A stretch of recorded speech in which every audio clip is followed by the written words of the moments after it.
Praise the lord. దేవునికి మహిమ కలుగును గాక. ప్రతిరోజు క్రమం తప్పక వాగ్దానాన్ని వీక్షిస్తున్న ప్రతి ఒక్కరికి యేసయ్య నామములో ప్రత్యేక వందనములు. సబ్స్క్రైబ్ చేసుకుని అనేక మందికి షేర్ చేసి దేవుని మాటల ద్వారా బలపరచండి. ఈ దినమునకై ఏర్పాటు చేయబడిన దేవుని వాగ్దానము, కీర్తనల గ్రంథము 56వ అధ్యాయము 3వ వచనము. నాకు భయము సంభవించు దినమున నిన్ను ఆశ్రయించుచున్నాను. What time I am afraid I will trust in థీ.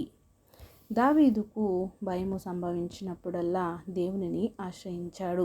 అన్ని విషయములలో జయమును పొందాడు. కేవలం దేవునిపైనే ఆధారపడి జీవించేవాడు. అతని చుట్టూ సైన్యం ఉన్నా, ఒక రాజు హోదాలో ఉన్న, రాజ్యం తన చుట్టూ ఉన్నా సరే వాటిపైన ఆధారపడకుండా కేవలం దేవునిపైనే ఆధారపడి జీవించాడు. మరి మనకు భయము కలిగినప్పుడు ఎవరిని ఆశ్రయిస్తున్నాము? నీ ఇంటి వారినా, నీ తోటి వారినా, నీ ఇరుగు పొరుగునా? ఎవరిని ఆశ్రయించకు, ఎవరిని కూడా నమ్మకు.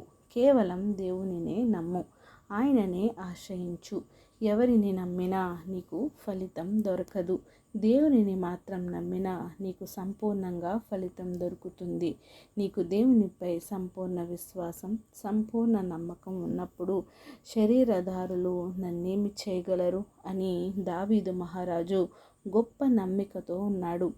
సింహాల మధ్యన ఉన్న, అడవుల్లో అరణ్యాల్లో ఉన్న, శత్రురాజులు శత్రు సైన్యం చుట్టూ ఉన్న, ఆపదలు ఆవరించిన కేవలం దేవునినే ఆశ్రయించాడు. నీవు నేను కూడా ఆ దేవాది దేవుణ్ణి మాత్రమే ఆశ్రయించుదాం. నిన్ను భయం ఆవరించిన, ఏ చింత నిన్ను కుదిపివేసిన భయపడక, జడియక, వెరవక దేవునిని ఆశ్రయించు. ఆయనే నీకు నీ జీవితంలో శాంతిని, సమాధానంను కలుగచేయువాడు. ఆమేన్. చిన్ని ప్రార్థన. మమ్మల్ని అతి మిక్కిలిగా ప్రేమించిన మా ప్రియ పరలోకపు తండ్రి, మీరు ఇచ్చిన వాగ్దానంకే వందనాలు దేవా.